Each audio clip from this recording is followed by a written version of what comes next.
Time now for business news, and I'm joined here by Catherine Bennett. Catherine, thanks for being with us. There's been a lot of talk around tax and tariffs at Davos today. That's absolutely right. So in a press conference at the World Economic Forum just now, US President Donald Trump threatened to slap high tariffs on car imports from the European Union if the Union doesn't agree to a trade deal. Now, it's not the first time he's made this threat, but each time he's delayed making a decision.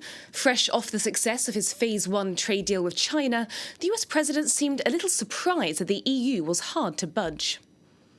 We met with the world leaders, various world leaders, including the president of the European Commission, who we're going to start negotiating a trade deal with because the European Commission was, frankly, in many ways tougher than China. I say that respectfully, but that's the way it is. They've taken advantage for a long time, and so we're going to have a deal. I suspect we're going to be able to make a deal.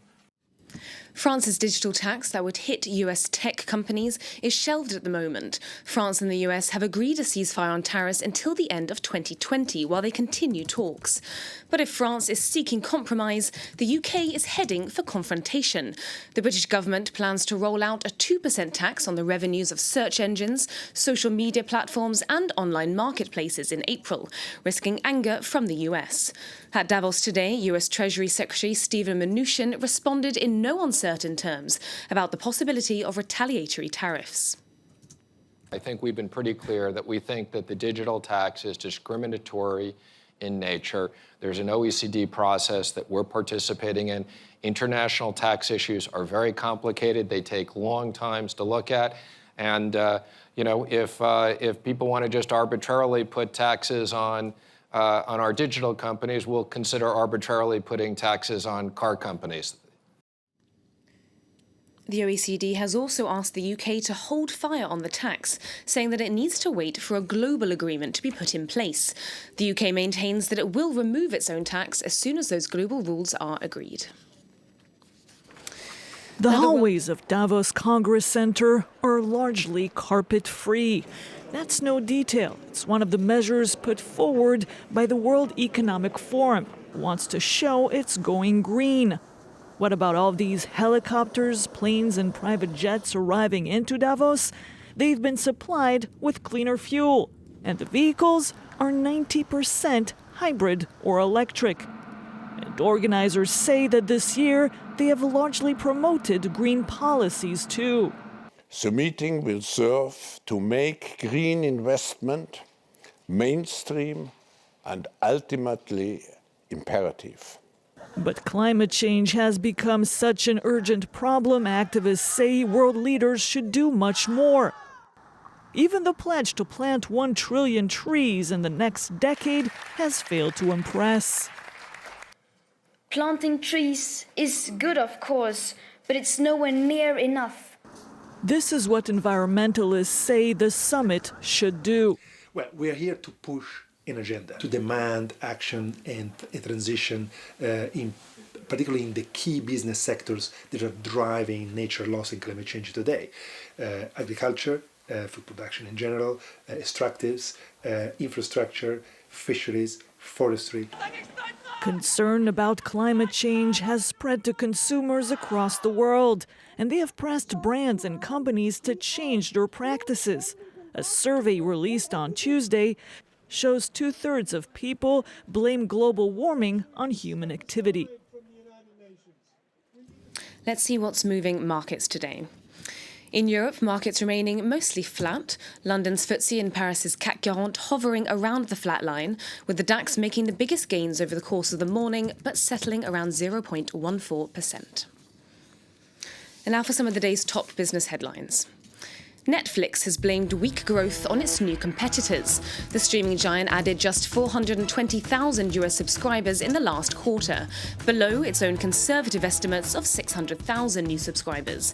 For comparison, Disney launched its own streaming service, Disney Plus, in November and announced that 10 million people had subscribed in just one day. Vodafone became the latest tech company to back out of Facebook's digital currency project Libra. It's the 8th backer to abandon the partnership, saying that it would instead work on its own mobile money payment service. Facebook launched Libra in June last year, but quickly saw an exodus of backers after regulators warned that cryptocurrencies posed a risk to the global financial system.